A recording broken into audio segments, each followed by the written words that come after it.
Hello guys, welcome back to Pro Academy. This is Pawan Kumar. Today we are going to take a session of business studies. तो business studies के आज chapter 2 लेकर के आ गया हूं जहां पर हम पढ़ेंगे प्रिंसिपल ऑफ मैनेजमेंट। तो प्रो अकेडमी में आपका फिर से स्वागत है मेरे प्यारे दोस्तों। आप हमारे इस कंटेंट को ढेर सारा सपोर्ट दें, प्यार दें, हमारे इस वीडियोस को लाइक करें, दोस्तों के बीच में शेयर करें और हमारा ये प्रो अकेडमी चैनल को फटाफट आप सब्सक्राइब कर दें, क्योंकि इस तरह से नॉलेजेबल वीडियोस और सारा क्लास 12th के कंटेंट वीडियो आपके सामने आते रहा है। सेशन 22-23 का सेशन चल रहा है, आपको पता ही है। क्लास 12th फुल फोकस्ड में है। हमने 12th के सारे अकाउंट्स, इकोनॉमिक्स, बिजनेस स्टडीज के चैप्टर लाता रहा हूं। ऑल बोर्ड प्रेफरेबल है, मतलब यहाँ पर कोई भी बोर्ड बाउंडेड नहीं है। सीबीएसई, बिहार बोर्ड, तमाम सारे भारतवर्ष में जितने भी बोर्ड हैं और जो कॉमर्स स्ट्रीम से रिलेटेड है उनके लिए कंटेंट वीडियो है। तो बिजनेस स्टडीज में आज लेकर के आ गया हूं चैप्टर 2। चैप्टर 2 में आपको पढ़ना है प्रिंसिपल ऑफ मैनेजमेंट। तो आपका चैप्टर 1 खत्म हो चुका है, nature and significance of management. आप अकेडमी के प्लेलिस्ट में चले जाइए, सेशन 22-23 बिजनेस स्टडीज में चेकआउट करिएगा, तो वहां पर आपको nature and significance of management दिख जाएगा। आज हम करने जा रहे हैं चैप्टर 2 प्रिंसिपल ऑफ मैनेजमेंट, और प्रिंसिपल ऑफ मैनेजमेंट का आज ये पार्ट 1 है। तो मेरे प्यारे दोस्तों, इसको समझने की कोशिश कीजिएगा, क्योंकि कंटेंट और सारा इंट्रोडक्शन आज ही होगा।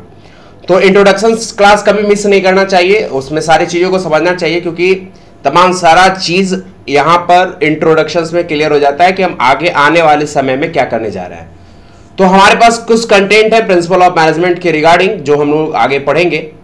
तो कंटेंट में सबसे पहला है कि हम लोग पढ़ेंगे what is the meaning of principle of management, मतलब प्रिंसिपल ऑफ मैनेजमेंट है क्या, उसके मीनिंग क्या है। सेकेंड हम लोग कवर करेंगे कैरेक्टरिस्टिक्स ऑफ मैनेजमेंट प्रिंसिपल, मतलब प्रिंसिपल ऑफ मैनेजमेंट के कैरेक्टरिस्टिक्स को हम लोग समझेंगे।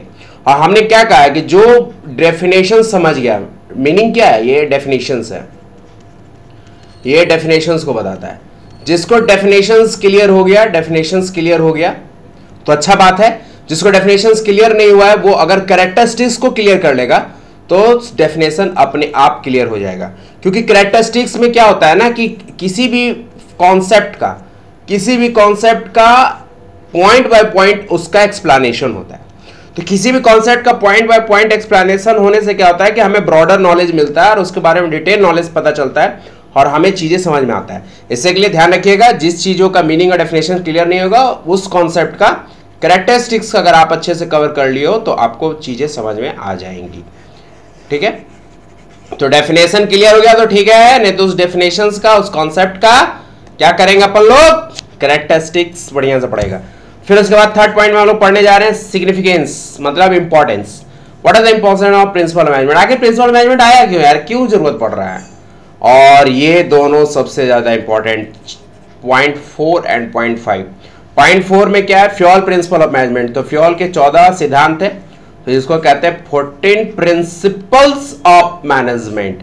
14 सिद्धांत है, यहीं से केस स्टडी बनेगा। सीबीएसई वाले ध्यान दीजिएगा, केस स्टडी जब भी बोले सीबीएसई वालों का सेंस ऑफ ऑर्गन खड़ा हो जाना चाहिए।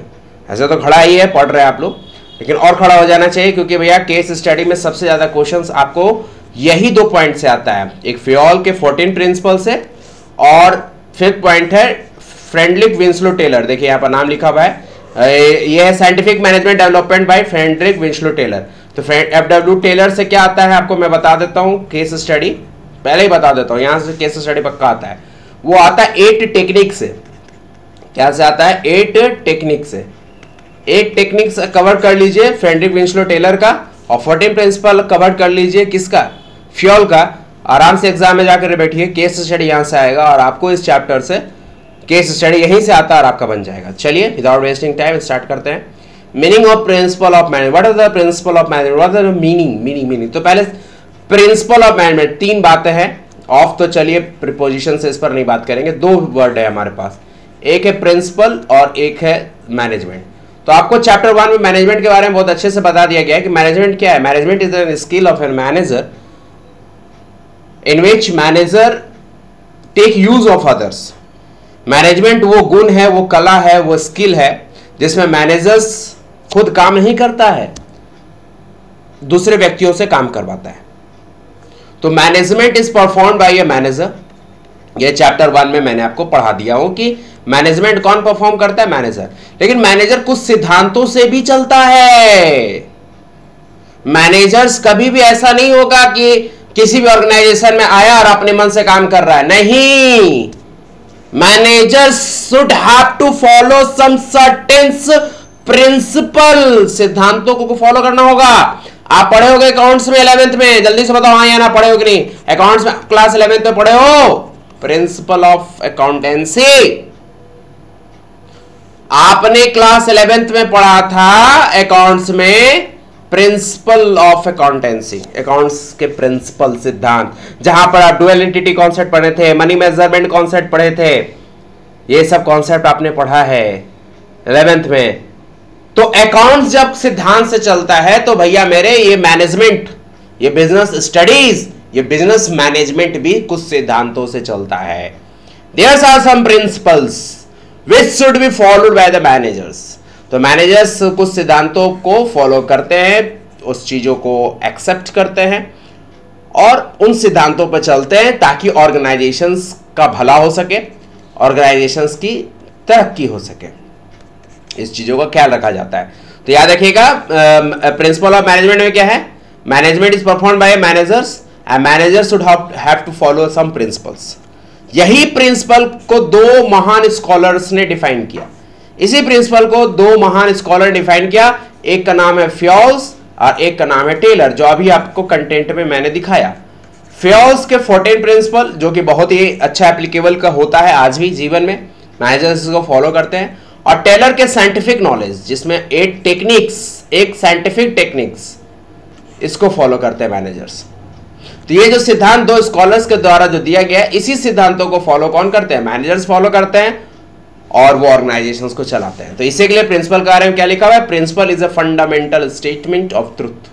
ये लाइन को पकड़ लो, प्रिंसिपल एक फंडामेंटल स्टेटमेंट ऑफ ट्रुथ है, एक सच्चाई है, एक सच्चाई है। जैसे हम लोग सच्चाई यूनिवर्सल ट्रुथ होता है ना, sun rises in the east, मतलब सूरज हमेशा हमेशा हमेशा पूरब की दिशा में से ही उगेगा। ये परम सत्य है, परम सत्य है। इससे के लिए कोई भी सिद्धांत बनेगा तो वो फंडामेंटल ट्रुथ होगा। It is based on the fundamental truth and it should be followed by the managers. क्योंकि सिद्धांत जो होता है वो एक दिन में नहीं बनता है मेरे दोस्तों, सिद्धांत एक दिन में नहीं बनता है मेरे दोस्तों। सिद्धांत formed by experiment and observations, principles formed by an experiment and observations, too many experiment and too many observations create a principle। सिद्धांत एक दिन में नहीं बैठता। ऐसा नहीं हुआ कि मैं सुता, भोले बाबा का कृपा हुआ, महादेव महाकाल का कृपा हुआ, सपने में महाकाल आया, बोले कि बेटा जाओ मैं तुम्हें कुछ सिद्धांत बताता हूं, इसको तुम जा करके मार्केट में इसको लॉन्च कर दो, इसको अपना लो, इसको फॉलो करो, इसको एप्लीकेबल करो अपने ऑर्गेनाइजेशंस में। ऐसा नहीं होता है। We are going to experiment in the organisations कि चलो ये सिद्धांत मैं लगा के देखता हूं अपने ऑर्गेनाइजेशन में ये लागू होगा कि नहीं होगा। तो एक्सपेरिमेंट करेंगे, फिर उसको ऑब्जर्व करेंगे। ऑब्जर्वेशन मतलब द रिजल्ट, द कंक्लूजन। मैंने जो सिद्धांत को फॉलो किया उसका क्या कंक्लूजन निकला, क्या वहां पर उसका इफेक्ट दिख रहा, what are the cause and what are the effect. इससे के लिए याद रखिएगा principle is formed by an experiment and observations. Principle रातों नहीं सिद्धांत चमकता है, सिद्धांत रातों रात नहीं चमक जाता है। सिद्धांत there needs a lot of experiment and observations. किसी भी सिद्धांत को जन्म लेने के लिए हमें बहुत सारे एक्सपेरिमेंट एंड ऑब्जर्वेशंस करना पड़ता है, तब जाकर के प्रिंसिपल लागू होता है। And this content a fundamental statement of truth, तब उसके अंदर एक सच्चाई पैदा होता है। और सच्चाई का मतलब जानते हो क्या है, जो चीज मेरे लिए लागू है वो आपके लिए लागू है। जो सिद्धांत मैं फॉलो करके ऑर्गेनाइजेशन को चला रहा हूं आप भी चला सकते हो। जो सिद्धांत हम फॉलो कर रहे हैं वो आप भी फॉलो करोगे, दोनों के लिए सत्य है। Honesty is the best policy. It is the principle of the life. Honesty is the best policy. Honesty is the best policy. ये हम लोग पढ़े ना बचपन में। तो क्या आपके लिए सही है, हमारे लिए सही नहीं है? ये सबों के लिए सही है। इससे के लिए कोई भी सिद्धांत बनता है वो बहुत सारा टाइम टेकिंग होता है, बहुत सारा एक्सपेरिमेंट होता है, बहुत सारा ऑब्जर्वेशंस होता है, तब जाकर वो पैदा लेता है, क्रिएट होता है, फॉर्म्ड होता है, और उसको हम सभी लोग उसको क्या करते हैं, यूज करते हैं, एप्लीकेबल करते हैं। इससे के लिए याद रखिएगा प्रिंसिपल क्या है, एक फंडामेंटल ट्रूथ है, यूनिवर्सल ट्रूथ की तरह। अब इसलिए ट्रूथ है, उसका रीजन यहां पर है, और इसका रीजन यहां पर है। रीजन ये है कि principle is not formed in a single day, it's needs a lot of experiment and observations. That's why principle of management are way broad general guideline. General guideline इसलिए कि सभी लोगों पर लागू होगा। For managerial decision, managerial decision मतलब manager is going to take a decision with the help of principle. इसीलिए कहा गया है कि managerial decision making, managerial decision making, यहां पर हमारे पास मैनेजरियल डिसीजन मेकिंग पावर आता है, and behaviour they guide the practice of management. तो मैनेजमेंट क्या है, पॉइंट को नोट करिएगा, principle of management is a broad general guideline which help the manager to take a managerial decision making. मतलब principle of management ये है sir, ये broad है, ये फंडामेंटल ट्रूथ है, ये जनरल गाइडलाइन है जो हेल्प करता है मैनेजर्स को उसके ऑर्गेनाइजेशंस में एक मैनेजरियल डिसीजन मेकिंग करने का, एक मैनेजरियल डिसीजन टेकिंग का। ठीक है, विस्तृत शब्दों में अगर समझने जाए तो ये तो डेफिनेशंस था, और मैंने क्या कहा कि डेफिनेशंस अगर ज्यादा अच्छे से समझ में नहीं आया तो आप कैरेक्टरिस्टिक्स पर फोकस करें, और कैरेक्टरिस्टिक्स को फोकस करेंगे तो आपको ज्यादा अच्छे से समझ में आएगा। तो चलिए अब हम लोग आगे बढ़ेंगे। What are the natures characteristics of management, what are the nature and characteristics of management principle. तो हम समझने की कोशिश करेंगे line by line, point by point, कि what are the nature and characteristics, क्या गुण है प्रिंसिपल ऑफ मैनेजमेंट का। तो सबसे पहले थोड़ा सा इस डेफिनेशंस को थोड़ा सा देख लें। मैनेजमेंट प्रिंसिपल है जनरल गाइडलाइन, बिल्कुल सही है, जो डिसीजन मेकिंग में हेल्प करता है। Management principle help manager to take a correct decision लेने में हेल्प करता है while performing their functions। Managers कोई भी परफॉर्म्स कर रहे हैं फंक्शंस को तो उसमें करेक्ट डिसीजन लेने में हेल्प करता है कौन, प्रिंसिपल ऑफ मैनेजमेंट। वो डिसीजंस क्या, वो फंक्शन क्या है, तो आपको पता है प्लानिंग, ऑर्गेनाइजिंग, डायरेक्टिंग, पांचों functions. The following point summarise the nature of principle of management. और बाकी के अब जो पॉइंट्स अब आपके साथ जो हम डिस्कस करेंगे ये आपको और क्लियर से बताएगा कि आप किस तरह से प्रिंसिपल ऑफ मैनेजमेंट का यूज करते हैं। आपका मतलब you are a managers and how managers are going to take use of principle of management. तो सबसे पहला पॉइंट है universal applicability.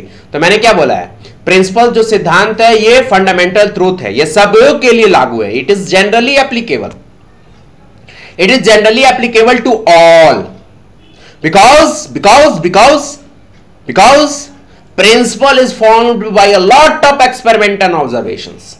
Principal of management lot of experiment and observation के बाद जन्म लेता है, इसके लिए it is applicable for all, it is a fundamental truth, और ये सभी के लिए लागू होता है, ये सभी के लिए सत्य होता है। इसलिए सबसे पहला पॉइंट में क्या लिखा हुआ है, यूनिवर्सल एप्लीकेबिलिटी। यूनिवर्सल एप्लीकेबिलिटी मतलब देखिए the principle of management are applicable in all types of organisations. सच्चाई है, irrespective of size and natures, चाहे वो कोई भी साइज का हो, कोई भी नेचर्स का हो, they are applicable in business as well as non-business organizations, small हो चाहे लार्ज हो, पब्लिक हो चाहे प्राइवेट हो, सब पर लागू होगा मेरे भाई। चाहे आपका बिजनेस का साइज छोटा हो या बड़ा हो, चाहे आपका बिजनेस का नेचर अलग हो, चाहे आपका बिजनेस प्राइवेट सेक्टर हो या पब्लिक सेक्टर हो, डजंट मैटर्स, सिद्धांत सब जगह लागू होगा। Second point, it is general guideline. General guideline मतलब ये लागू सबके लिए, जो गाइडलाइन है सबके लिए लागू है। जैसे कोविड का गाइडलाइन आया था तो वो क्या था, सभी के लिए लागू था, ऐसा नहीं था कि कुछ सेक्टर के लिए लागू, कुछ सेक्टर के लिए लागू नहीं है। तो there is some general guidelines मतलब applicable for all. Management principle are not static, static मतलब ये स्थिर नहीं है, it is a flexible and absolute statement.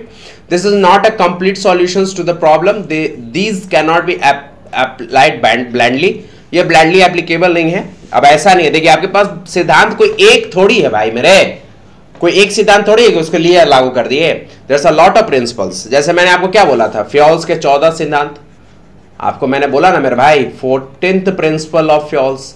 तो 14 सिद्धांत अगर फ्यूल्स के हैं तो 14th principle are applicable to the according to the situations, जो जरूरत है, जो वहां पर खोज रहा है, डिमांडेबल है, वो चीज वहां पर लागू होगा। This can not be applicable blindly, इसलिए एप्लीकेबल ब्लाइंडली नहीं होगा इन ऑल द सिचुएशंस। वो सिचुएशनल बेस्ड होना चाहिए, कहां पर कौन सा नियम लागू होगा। कहां पर कौन सा प्रिंसिपल लागू होगा?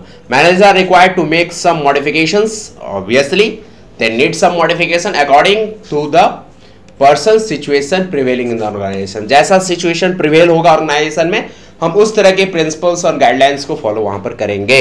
ठीक है। थर्ड पॉइंट इज, एग्जाम्पल दिया हुआ है, इसको आप जनरल गाइडलाइन का एग्जाम्पल, इसको आप देख लीजिए। थर्ड पॉइंट इज, जो मैंने आपको बहुत अच्छे शब्दों से स्टार्टिंग से ही समझाया, it is found by practice and experimentations और ऑब्जर्वेशंस। ये कह रहा है कि जो ऑब्जर्वेशंस, ये कह रहा है कि principal of management is found by practice, obviously lot of practice. तो लॉट ऑफ प्रैक्टिस में क्या होता है कि लॉट ऑफ हम प्रैक्टिस कर रहे हैं, प्रैक्टिस में क्या कर रहे हैं, एक्सपेरिमेंट एंड ऑब्जर्वेशंस कर रहे हैं, तब जाके प्रिंसिपल फॉर्म होता है। The principle of management has been developed only after deep thorough research work. Deep thorough research work मतलब हम बहुत सारे एक्सपेरिमेंट कर रहे हैं, बहुत सारे ऑब्जर्वेशंस कर रहे हैं। They are not developed overnight. मैंने अभी क्या बोला था, रातों रात चमत्कार नहीं हो सकता है कि सपने में गए सुते और पता चला अरे भाई सिद्धांत पैदा ले लिया, नहीं। They needs a lot of experiment and observation and they are not personal feeling of a person। ये पर्सनल फीलिंग वाला बात नहीं होना चाहिए। ये कहना चाह रहा है कि पर्सनली एप्लीकेबल होने वाला बात नहीं होना चाहिए कि हम पर लागू हो रहा है तो चलो ठीक है। नो, अगर हम पर लागू हो रहा है और वही सिद्धांत हम बना देंगे तो ये 2 पॉइंट आपका गलत हो जाएगा, यूनिवर्सल एप्लीकेबिलिटी और जनरल गाइडलाइन।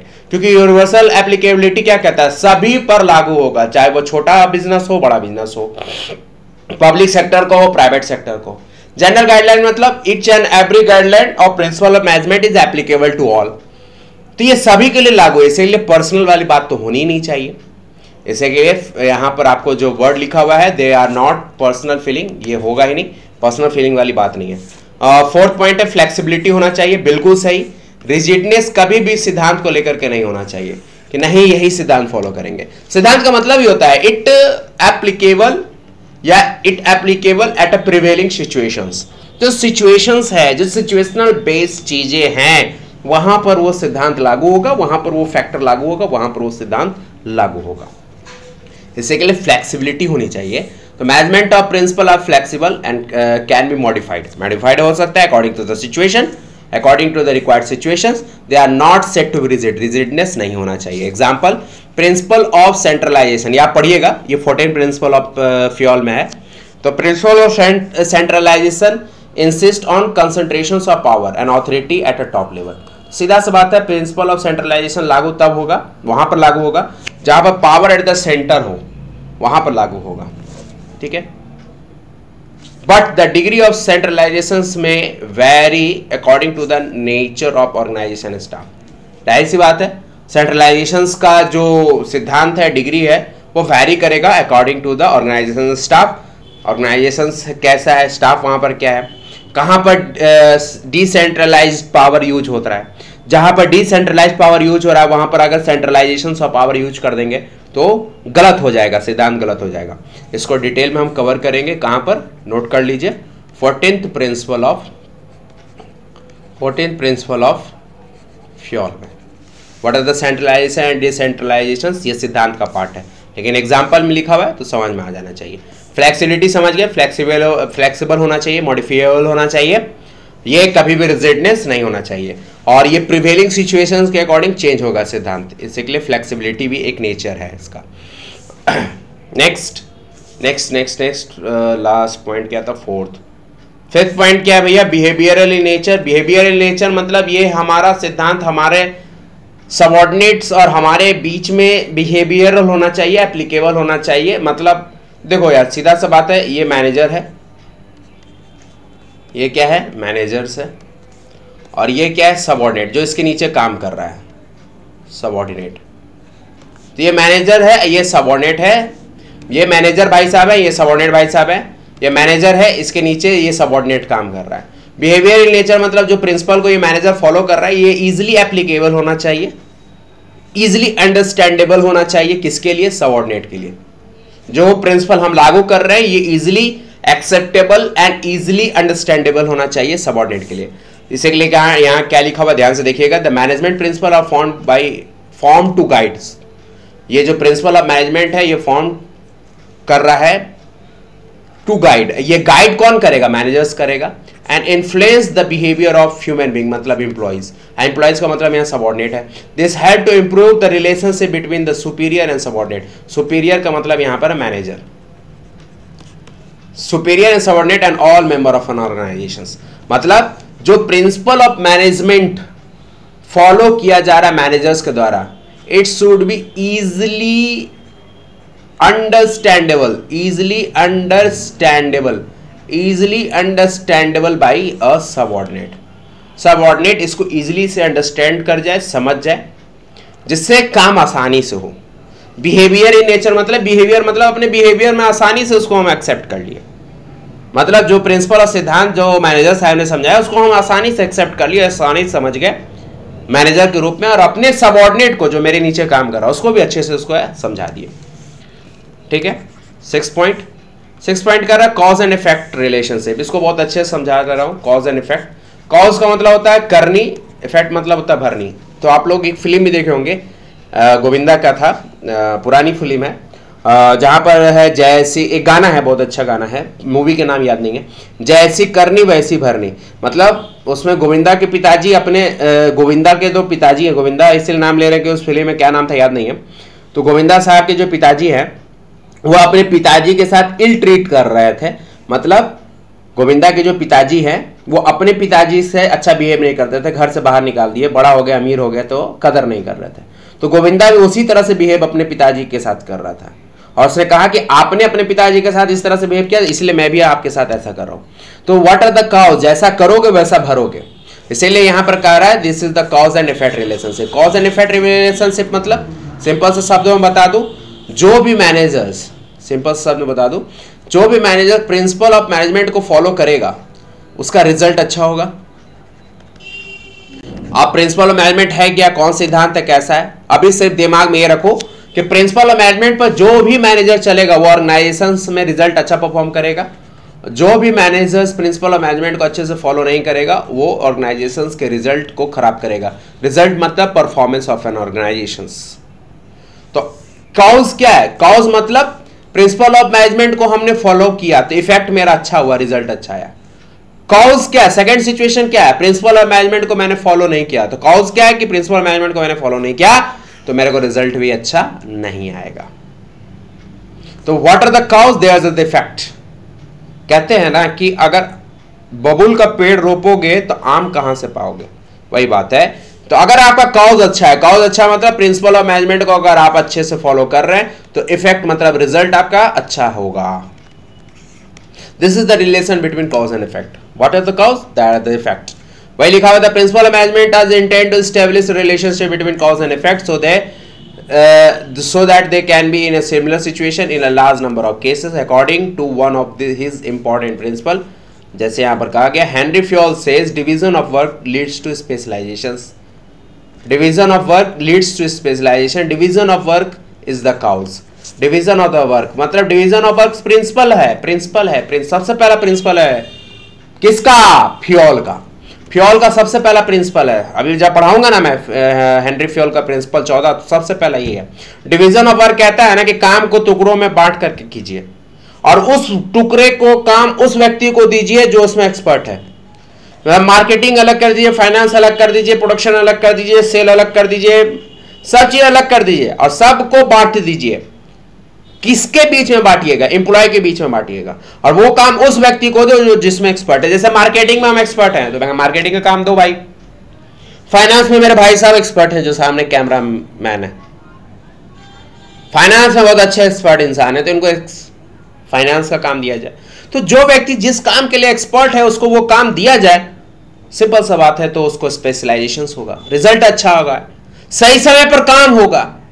तो वही चीज यहां पर कह रहा है कि division of work is a cause. ये प्रिंसिपल को किसी मैनेजर ने एक्सेप्ट किया कि हम डिवीजन ऑफ वर्क से काम करेंगे, तो उसका रिजल्ट क्या है, स्पेशलाइजेशन। तो वही कहा गया है, यहां पर कहा गया डिवीजन ऑफ वर्क काउज है, क्योंकि मैंने क्या बोला, मैनेजर्स अगर प्रिंसिपल ऑफ मैनेजमेंट को फॉलो करते हैं, काउज को फॉलो करते हैं, दिस इज द काउज। कारण क्या है ना, काउज क्या है कि आप प्रिंसिपल मैनेजमेंट को फॉलो कर रहे हैं, तो इसका इफेक्ट क्या है, रिजल्ट क्या है कि आपका काम अच्छे से हो रहा है। वही बात यहां पर लिखा हुआ है, division of work is a cause, ये कारण है, and specialisation is the effect, मतलब आपको वहां पर स्पेशलाइजेशन मिल रहा है। तो division of work is the principle of management, this is the cause.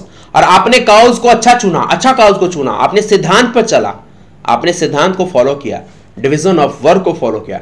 तो डिवीजन ऑफ वर्क को फॉलो किया तो इसका रिजल्ट आपको क्या मिला कि यू गॉट स्पेशलाइजेशंस। ठीक है, management of principle tell the manager what would be the result if a particular principle is applied in a particular situations. तो 100 बात की एक बात, ये पॉइंट आप याद रखिएगा। दो सिचुएशन है, मैनेजर अगर प्रिंसिपल ऑफ मैनेजमेंट को फॉलो करेगा तो रिजल्ट अच्छा आएगा। सेकंड सिचुएशन ये है, प्रिंसिपल ऑफ मैनेजमेंट को अगर मैनेजर अच्छे से फॉलो नहीं करेगा तो रिजल्ट अच्छा नहीं आएगा।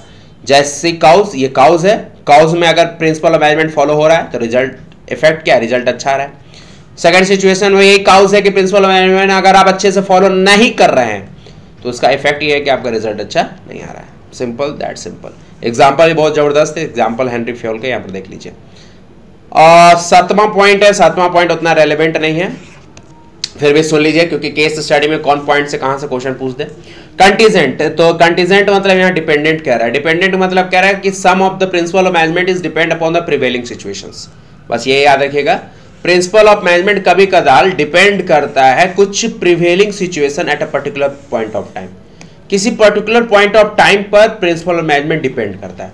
तो पहला point principal of management, second depend upon prevailing situation, third इसी को कहते हैं कंटीजेंट। एग्जांपल देखिएगा, एग्जांपल में कह रहा है कि employee deserve fair and remuneration. Employee deserve कर रहा है कि उसको एक फेयर और सही समय पर रेम्युनरेशन मिले। But what is just fair and fair remuneration is determined by multiple factors. Multiple factors हम उसको डिटरमाइन कर सकते हैं। जैसे सबसे पहला फैक्टर ये है कि contributions of the employees, employees कितना है, पेइंग कैपेसिटीज एम्प्लॉयर का कैसा है। तो this are the two factors जिस पर डिपेंड करेगा आपका प्रिंसिपल ऑफ मैनेजमेंट। यहाँ प्रिंसिपल ऑफ मैनेजमेंट क्या है, फेयर रेम्युनरेशंस। ये भी है आपका 14 प्रिंसिपल ऑफ फ्यूल का पार्ट, फेयर रेम्युनरेशंस मतलब सही समय पर एम्प्लॉय को पैसा दो। तो ये प्रिंसिपल ऑफ मैनेजमेंट कब लागू होगा, according to the situations, according to the factors. और ये डिपेंड कर रहा है कौन, दो फैक्टर्स पर, कंट्रीब्यूशंस ऑफ एम्प्लॉयज कि एम्प्लॉयज का कैसा कंट्रीब्यूशंस है, और दूसरा paying capacity of employer, paying capacity of employer. तो वही चीज कंटीजेंट में कर रहा है कि सम प्रिंसिपल ऑफ मैनेजमेंट, जैसे fair remuneration is a principle of management, तो some principle of management depend upon a prevailing situation. और यहाँ पर सिचुएशन दो है। पहला सिचुएशन है what are the contribution of employees, आपके एम्प्लॉयज कितने हैं, और सेकेंड है what is the paying capacity of employer, employer कितना पैसा दे सकता है उस एम्प्लॉयज को। तो कंटीजेंट याद रखिएगा, कंटीजेंट में principle of management is depend upon some prevailing situations. तो चलिए समाप्त करते हैं थोड़ा सा सातों पॉइंट को, क्या क्या था क्या क्या था।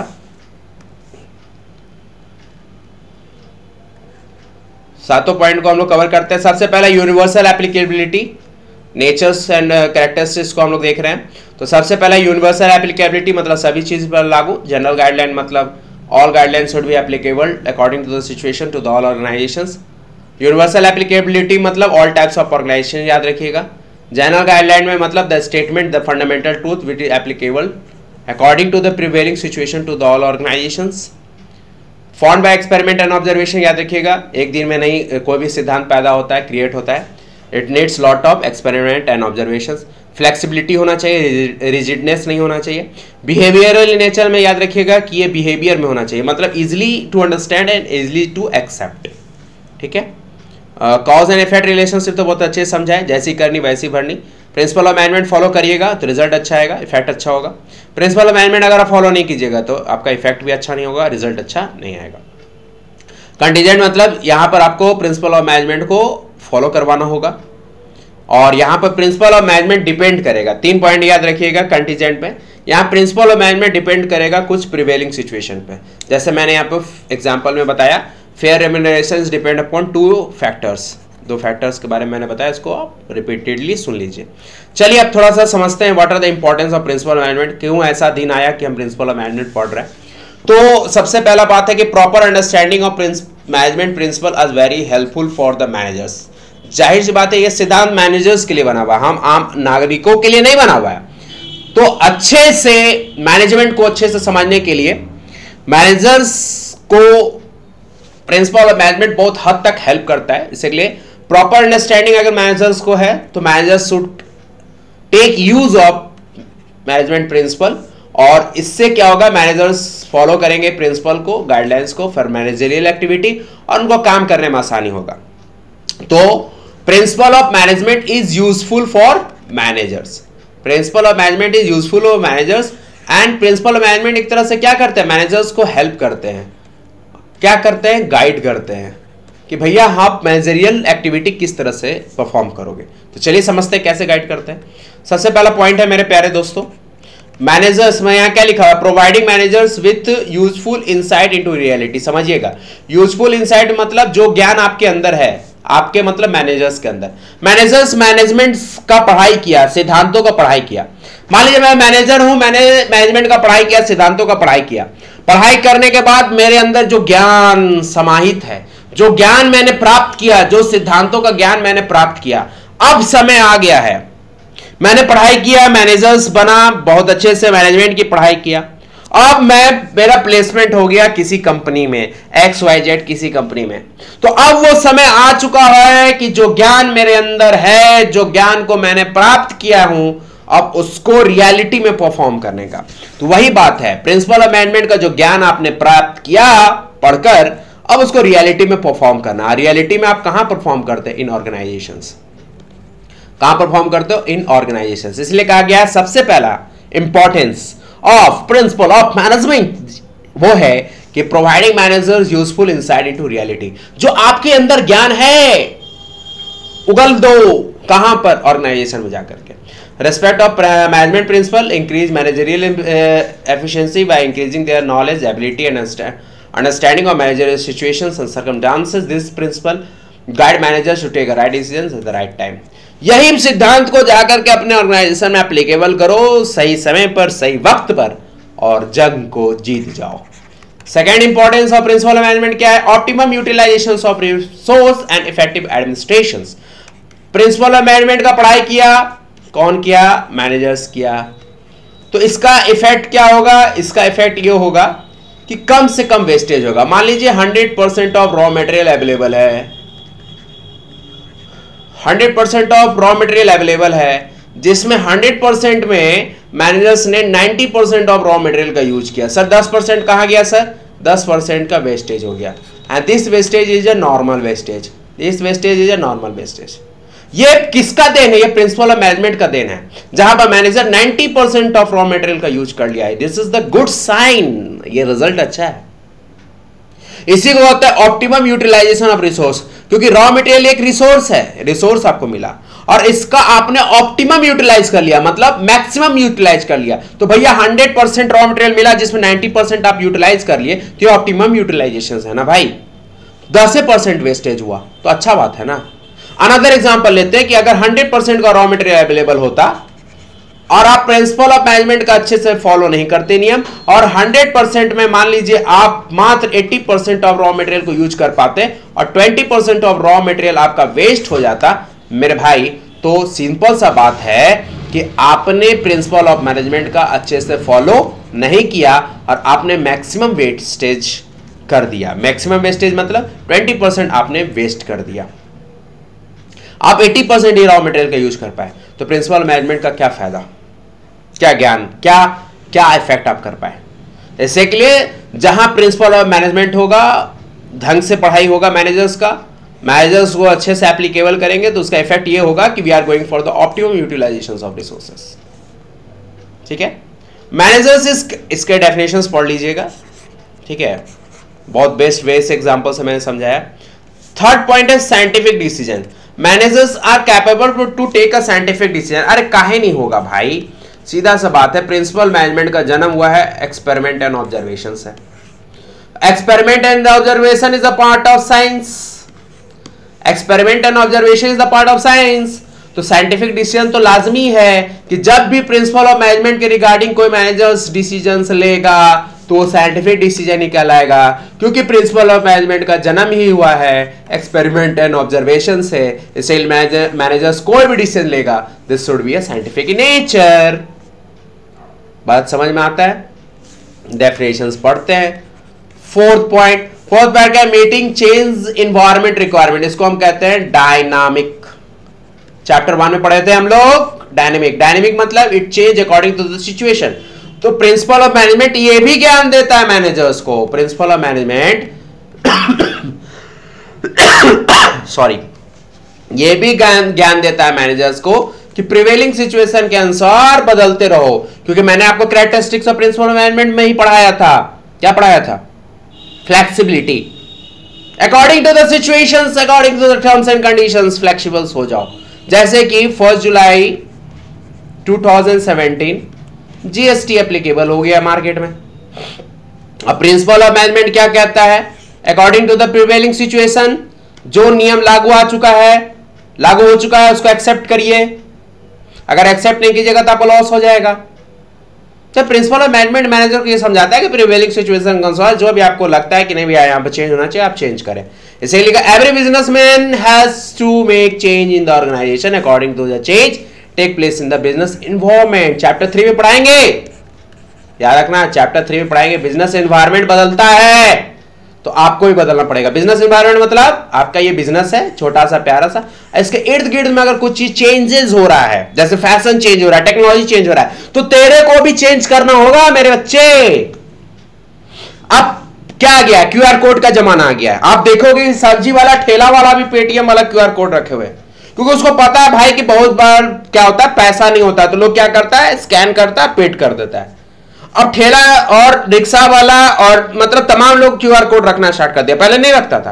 पहले कहां दिखता था आपको? मॉल में दिखता था, छोटा सुपरमार्केट में दिखता था, दुकान में दिखता था कि वो क्यूआर कोड वाला मशीन है।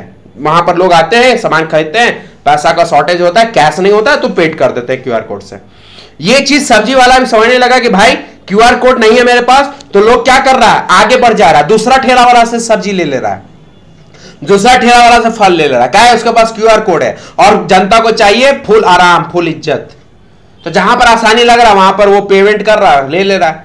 अब दूसरा ठेला वाला सोच रहा है भाई मेरे पास क्यूआर कोड नहीं है, अब हम क्या करेंगे, हम नल्ले बैठे रहे हैं, ऐसे काम चलेगा? नहीं चलेगा। तो उन लोग भी क्या कहे, क्यूआर कोड लेने लगे और उन लोग भी अपना पेटीएम और वो क्यूआर कोड लाना चेंज कर दिया। तो ये कहता है जिस तरह से मेरा एनवायरमेंट, मतलब हम जहां पर बैठ कर बिजनेस कर रहे हैं, वो इसके अगल बगल में जिस तरह से लोग बदल रहे हैं, टेक्नोलॉजी को बदल रहे हैं, फैशंस को बदल रहे हैं, तो उस चीजों को मुझे भी एक्सेप्ट करना होगा, मुझे भी एक्सेप्ट करना होगा। अगर हम इस चीजों को एक्सेप्ट नहीं करेंगे ना भाई, तो भाई मेरा मार्केट में प्रोडक्ट बिकेगा ही नहीं और सेल नहीं होगा, तो भाई खाएंगे कहां से? दूसरा वाला कमा के खा के ठेला खत्म करके चला जाएगा, सब्जी बेच के चला जाएगा, फल बेच के चला जाएगा और मैं बैठा ही रह जाऊंगा। इसके लिए you should have to be a dynamic, you have to be a change in your natures of a business। ठीक है, फिफ्थ पॉइंट उतना रेलेवेंट नहीं है, fulfilling social responsibility. Principle of management ऐसा आता है कि सोशल रिस्पॉन्सिबल हो, मतलब today customers and general public are fully aware of their rights. Business is a social institution. Business should fulfill its social responsibility. Principle of management has been developed in such a way that help in fulfilling the social responsibility. Principle of management इस हद तक अब applicable हो रहा है कि social responsibility के बारे में सोचता है। अरे सिद्धांत पढ़ा रहा है हमें, प्रिंसिपल ऑफ सिद्धांत। अब सिद्धांत में इथिक्स मिस हो जाए ये चलेगा क्या? इथिक्स मिस हो जाए चलेगा? इससे के लिए प्रिंसिपल ऑफ मैनेजमेंट हमेशा सोशल रिस्पॉन्सिबिलिटी की ओर ध्यान रखता है। ये कहता है कि भैया बिजनेस करो, प्रॉफिट कमाओ, खूब कमाओ, देश को आगे ले जाओ, बिजनेस को आगे ले जाओ, लेकिन लोगों के बारे में सोचना पड़ेगा मेरे भाई, लोगों के बारे में सोचना पड़ेगा। एंड लास्ट पॉइंट है base for management training education research. तो प्रिंसिपल ऑफ मैनेजमेंट का हम लोग क्या करते हैं, सीधा सा बात है, सबसे पहला यहां पर आएगा एजुकेशन। प्रिंसिपल ऑफ मैनेजमेंट का हम लोग क्या करते हैं, एजुकेशन प्राप्त करते हैं, नॉलेज प्राप्त करते हैं, और इसका ट्रेनिंग कहां मिलता है, आप जहां ऑर्गेनाइजेशन में काम करते हो। क्योंकि जो चीज आप सीखे हो, जो चीज आप सीखे हो, एजुकेशन प्राप्त किए हो, उसका प्रैक्टिकल कहां होगा भाई, ऑर्गेनाइजेशन में होगा ना प्रैक्टिकल। और आप जब एक्सपर्ट बन जाओगे, आप जब उस चीजों के महारत हासिल कर दोगे, तो आप उस पर रिसर्च करोगे। थर्ड पॉइंट, रिसर्च करोगे। जैसे management principle used as a basis for management training education research. Principle of management are at a core management theories. Simple याद रखना, पहले लेंगे शिक्षा, फिर करेंगे उस पर एक्सपेरिमेंट ट्रेनिंग, जो कहाँ होगा ऑर्गेनाइजेशन में। जब महारत हासिल कर लेंगे, विद्वान हो जाएंगे, तो रिसर्च करेंगे, और रिसर्च के दौरान में बहुत सारी चीज़ों को फाइंड आउट करेंगे, बहुत सारे ऐसे नई चीज है जो मार्केट में एप्लीकेबल नहीं है, उसको फाइंड आउट करेंगे। तो चलिए इसको थोड़ा सा देख ले, सारे पॉइंट को एक बार सम अप कर ले कि इंपॉर्टेंस में हमने क्या पढ़ा। तो इंपॉर्टेंस में सबसे पहले पढ़ा कि insight, useful insight into reality, जो ज्ञान आपके अंदर है उसको बाहर लाइए, ऑर्गेनाइजेशन में लाइए, यूज में लाइए। ऑप्टिमम यूटिलाइजेशन रिसोर्स, मतलब 100% रॉ मटेरियल का यूज करना है तो 90% यूज कर रहे हैं, 10% वेस्टेज हो रहा है, इसका मतलब आपने प्रिंसिपल ऑफ मैनेजमेंट को फॉलो किया है और आपने इसका अच्छा से यूज किया है। थर्ड है साइंटिफिक डिसमेंट, तो प्रिंसिपल ऑफ मैनेजमेंट का जन्म हुआ है एक्सपेरिमेंट एंड ऑब्जर्वेशन से, and experiment and observation is a part of science. That's why principal of management से लिया हुआ कोई भी डिसीजन, मतलब प्रिंसिपल ऑफ मैनेजमेंट के हेल्प से लिया हुआ कोई भी डिसीजन, मैनेजर के द्वारा अगर कोई भी डिसीजन लिया जा रहा है तो वो साइंटिफिक इन नेचर ही होगा। मीटिंग चेंजिंग इन्वायरमेंट रिक्वायरमेंट, इसमें मैंने बेस्ट एग्जांपल दिया क्यूआर कोड वाला, ठेला वाला, रिक्शा वाला। तो इसको एक बार 2 बार रिपीट करके सुन लो, बहुत अच्छा एग्जांपल मेरे दिमाग में आया और बहुत अच्छा फिट किया भी। और एक जीएसटी वाला भी मैंने दिया। फुलफिलिंग सोशल रिस्पॉन्सिबिलिटी, मतलब principle of management always concern about the social responsibility about the customers and their behaviours. And 6 point है, पहले ज्ञान लेंगे, प्रिंसिपल ऑफ मैनेजमेंट का पढ़ाई करेंगे, फिर उसको यूज़ करेंगे, कहाँ ऑर्गेनाइजेशन में जाकर के एप्लीकेबल करेंगे। और विद्वान हासिल होंगे तो रिसर्च करेंगे, कुछ चीज़ों को फाइंड आउट करेंगे जो नया है, जो मार्केट में न्यू है। तो चलिए मेरे प्यारे बच्चों, आज हमने जो कंटेंट लिखा था उसमें ज़्यादातर मैक्सिमम कंटेंट हमने आज कवर कर लिया, बहुत अच्छी बात है। थोड़ा सा वीडियो लंबा चला गया है मेरे दोस्तों, लेकिन आप धैर्य रखिए, साहस बनाए रखिए, क्योंकि कंटेंट बहुत ही जबरदस्त है। पार्ट बाय पार्ट वीडियो को देखो यार।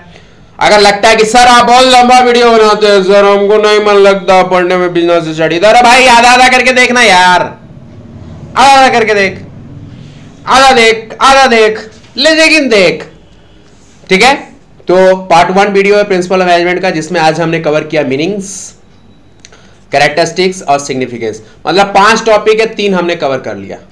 तो होपफुली ये प्रिंसिपल ऑफ मैनेजमेंट जल्दी खत्म कर देंगे, और भी कंटेंट वीडियो आपके साथ आते रहेगा और मैं लाता रहूंगा आपके सामने। तो थैंक यू सो मच, बहुत धन्यवाद कि आप मुझ जैसे नादान व्यक्ति के वीडियोस को देखते हैं, सपोर्ट करते हैं, समझते हैं, और आपको हमारा कंटेंट अच्छा भी लगता है क्योंकि आप हमें कमेंट भी करते हैं। तो चलिए अलविदा लेता हूं। अलविदा लेते साथ ही मैं आपसे फिर से गुजारिश करूंगा, वही छोटी सी बातें जो आप समझते हो। हमारे इस वीडियोस को लाइक करिए, ज्यादा लाइक कीजिए, क्योंकि लाइक करने से हमारा वीडियो ज्यादा शेयर होता है। अगर आप शेयर नहीं भी करते हैं तो लाइक होने से हमारा वीडियो लोगों के पास जाता है, कंटेंट जाता है। अच्छा अगर लग रहा है तो आप पर्सनली आप इसको शेयर कर दे, अपने व्हाट्सएप पे, अपने फेसबुक पर। आप हमारे इस वीडियोस को, अगर आपको अच्छा लगता है कि नहीं सर मेहनत कर रहे हैं, क्योंकि हमारा ये जो वीडियो है फ्री लेवल है भैया, किसी भी तरह का चार्ज नहीं लिया जा रहा है, ना लिया जाएगा, इस सेशन तक तो नहीं लिया जाएगा। मतलब जो वादा कर रहा हूं, अगले सेशन का मुझे नहीं पता, लेकिन इस सेशन तक पूरा वीडियो फ्री है। Accounts, economics, business studies, class 12 के सारे लेक्चर्स फ्री है। तो कंटेंट अच्छा लगता है तो आप शेयर कर दें, अपने व्हाट्सएप पर स्टेटस लगा दें इस वीडियोस का, इस लिंक का, अपने फेसबुक पर शेयर कर दें। आप चैनल पर नया और पहली बार विजिट किया कि प्रेकेडमी नाम का कोई चैनल है भाई, जो वहां पर प्रणब सर है, कंटेंट वीडियो बनाते हैं, अच्छा कंटेंट है, तो सब्सक्राइब जरूर कर दीजिए, ज्यादा सब्सक्राइब कर दीजिए। कोई भी दिक्कत हो कमेंट करिए। आगे पास मैं पर्सनल अपना व्हाट्सएप नंबर दे दिया हूं, जहां पर आप मैसेज के थ्रू आप पर्सनली हमारे अपने कष्ट को शेयर कर सकते हैं। जितना हद तक होगा मैं आपको हेल्प करूंगा, क्योंकि मैं गवर्नमेंट एम्प्लॉय हूं। 10 से 5 ऑफिस होता है, तो वहां पर मैं काम करता हूं। 5 बजे के बाद ऑफिस से आता हूं, 7 बजे 7 PM से कंटेंट वीडियो बनाता हूं और आपके साथ शेयर करता हूं। तो भैया 10 से 5 नौकरी भी करना है, उसके बाद आपके लिए फ्री लेवल पे वीडियो भी बना के लाना है। तो ये जो मैं समय निकाल करके आपके लिए मेहनत कर रहा हूं, मैं ये नहीं कर रहा हूं कि मैं बहुत पुण्य का काम कर रहा हूं, ये मेरा पैशन है, मुझे अच्छा भी लगता है करना। बस यही रिक्वेस्ट है कि भैया आप सपोर्ट कर दोगे तो थोड़ा सा मन लगता है, सब्सक्रिप्शन बढ़ता है तो अच्छा फील होता है कि हाँ ऑफिस के बाद हम समय अगर दे भी रहे हैं, 1-2 घंटा दे रहे हैं, 3 घंटा दे रहे हैं, और हमारे स्टूडेंट हमें सपोर्ट कर रहे हैं, तो अच्छा लगता है। तो हमारे कहीं भी वीडियोस में कहीं भी कोई भी इश्यूज आ रहा है, कहीं भी प्रॉब्लम है, तो उस वीडियो के नीचे कमेंट जरूर करिए, डाउट पूछिए, अच्छा करिए, मेहनत करिए। Good luck, bye bye, tata, love you, take care, हंसते रहिए, मुस्कुराते रहिए और अकेडमी को देखते रहिए और सब्सक्राइब करना तो बिल्कुल नहीं भूलिएगा। पक्का सब्सक्राइब करो भाई, ठोक डालो लाल बटन को। Bye bye.